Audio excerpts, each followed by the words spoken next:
సరైన నిర్ణయాలు తీసుకోవాలని కోరుతా ఉన్నాను అధ్యక్ష. ధన్యవాదాలు. ధన్యవాదాలు అధ్యక్ష. గత ప్రభుత్వంలో జరిగిన అతిపెద్ద స్కామ్ అధ్యక్ష ఈరోజు ప్రభుత్వ భూముల కబ్జా.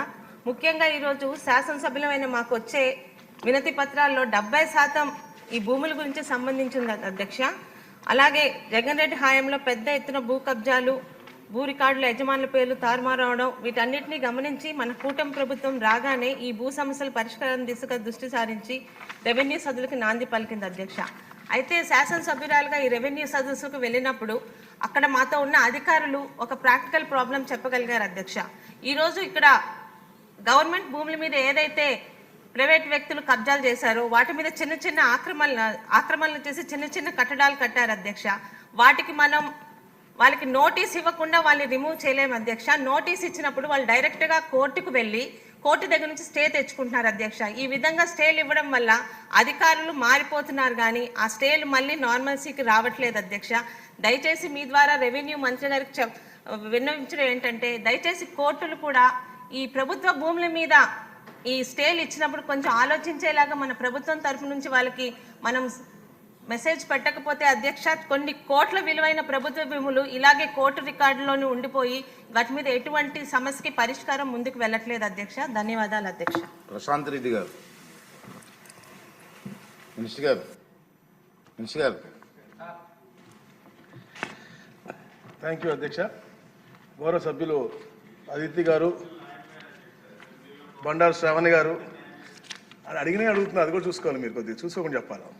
గౌత్ శిరీష్ గారు అందరూ కూడా అంటే ఈ రాష్ట్రంలో యాక్చువల్గా ఉన్నటువంటి పరిస్థితి అధ్యక్ష. ఎందుకంటే అధ్యక్ష గత పరిపాలకులు అధ్యక్ష ఏదైతే మనుషులు ఎమోషన్ దెబ్బతినే విధంగా వారి యొక్క ఆలోచనలు కూడా పరిగణన తీసుకోకుండా రీసర్వే అని చెప్పేసి అంటే ఏదైతే మంచి కాన్సెప్ట్ అధ్యక్ష డిజిటల్ చేయాలని చెప్పేసి కేంద్ర ప్రభుత్వం సపోర్ట్ చేస్తున్నటువంటి పూర్తి 100% సపోర్ట్ చేసినటువంటి కార్యక్రమం అధ్యక్ష. కానీ వీళ్ళు స్వార్థంతో దోచుకోవాలి, పేదల్ని ఇబ్బంది పెట్టాలి, ఏదైతే గ్రామ కంఠాలు ఉన్నాయో లేకపోతే గ్రామంలో సర్ప్లస్ ల్యాండ్స్ ఉన్నాయో అవన్నీ కూడా వారి అనువాయిల పేరు రాసుకోవాలని చెప్పే దురాలోచనతో ఈ గత రీసర్వే చేశారు అధ్యక్ష. గతంలో 6,688 గ్రామాల్లో చేశారు అధ్యక్ష. ఆ 6,688 గ్రామాల్లో అధ్యక్ష నాకు దాదాపుగా 2,79,712 అర్జీలు వచ్చినాయి అధ్యక్ష. అంటే మేము ఏదైతే గ్రామ సభలు నిర్మించాము, ఎందుకంటే మన ప్రభుత్వం వచ్చిన తర్వాత అధ్యక్ష పెద్దలు చెప్పినట్టుగా 100-70-80% రెవెన్యూ సమస్యలు వస్తూ ఉన్నాయి కాబట్టి తప్పకుండా ఇటు పరిష్కరించాలని చెప్పేసి గౌరవ ముఖ్యమంత్రి గారు స్పెషల్ డ్రైవ్గా తీసుకుని ముందుకెళ్ళమని చెప్పారు అధ్యక్ష. దాంట్లో భాగంగానే రీసర్వేకి గ్రామ సభలు పెట్టాము అధ్యక్ష. ప్రతి ఒక్క రీసర్వే జరిగిన గ్రామంలో ఈ సభలు ఏర్పాటు చేసిన అధ్యక్ష. అవన్నీ కూడా అంటే దాదాపుగా 98% అధ్యక్ష. ఎందుకంటే 2,74,327 అర్జీలు మేము రిడ్రెస్ చేసి వారికి అందరి దగ్గర కూడా అంటే మేము సాటిస్ఫై అయ్యాము అని చెప్పి లెటర్ తీసుకునే దాకా కూడా మా క్షేత్రస్థాయిలో మా అధికారులు వెళ్ళి ఆ గ్రామాల్లో గ్రామ సభలు పెట్టి పరిష్కరించారు అధ్యక్ష. ముఖ్యంగా చెప్పిన విషయం అధ్యక్ష జాయింట్ ఎల్పిఎంలో అధ్యక్ష ఒకే ఎల్పిఎంలో ఎక్కువ మంది యజమానులు ఉంటే అధ్యక్ష ఈ యొక్క ప్రాబ్లం వచ్చింది అధ్యక్ష. అందుకనే దీన్ని పరిగణన తీసుకుని ఏదైతే మేము రెవెన్యూ సదస్సులు పెట్టామో అలాగే రీసర్వే గ్రామ సభలు పెట్టామో వీటిలో వచ్చినటువంటి సమస్యలు చూసుకుని ఇవన్నీ విడగొట్టే విధంగా ఏదైతే 1/1/2025 నుంచి 6 నెలల పాటు ఫీజు మినహాయింతో పాటు కూడా సిటిజన్ సర్వీసులను ప్రవేశపెట్టాం అధ్యక్ష. దాంట్లో కూడా మేము చెప్పినట్టుగా 85,571 దరఖాస్తులు వస్తే అధ్యక్ష 69 సాల్వ్ చేసిన పరిస్థితి అధ్యక్ష.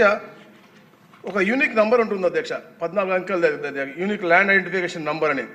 అది కూడా ఎందుకంటే చాలా పారదర్శకంగా చేయాలి, రైతులకు ఇబ్బంది ఉండకూడదని చెప్పేసి గౌరవ ముఖ్యమంత్రి గారు పదే చెప్తా ఉన్నారు. కాబట్టి మేము ఏదైతే 21 లక్షల అకౌంట్స్ కొత్త పాస్బుక్లు ఇస్తానో దాంట్లో కూడా ఈ యొక్క యూనిక్ పాస్వర్డ్ నంబర్ పెట్టి మ్యాప్ కూడా అంటే ఈ దేశంలో ఏ రాష్ట్రంలో లేని విధంగా పూర్తి మ్యాప్ కూడా వచ్చే విధంగా బౌండరీస్ మొత్తం అంతా వచ్చే విధంగా పెట్టి క్యూఆర్ కోడ్ పెట్టి అధ్యక్ష ఎక్కడైనా జీపీఎస్ సిస్టమ్ ఏదైనా రైతు ఆ క్యూఆర్ కోడ్ తీసుకుని డైరెక్ట్గా తన భూమికి వెళ్ళే విధంగా కూడా దాన్ని కూడా ఇంటిగ్రేట్ చేసి ఇస్తా ఉన్నాం అధ్యక్ష.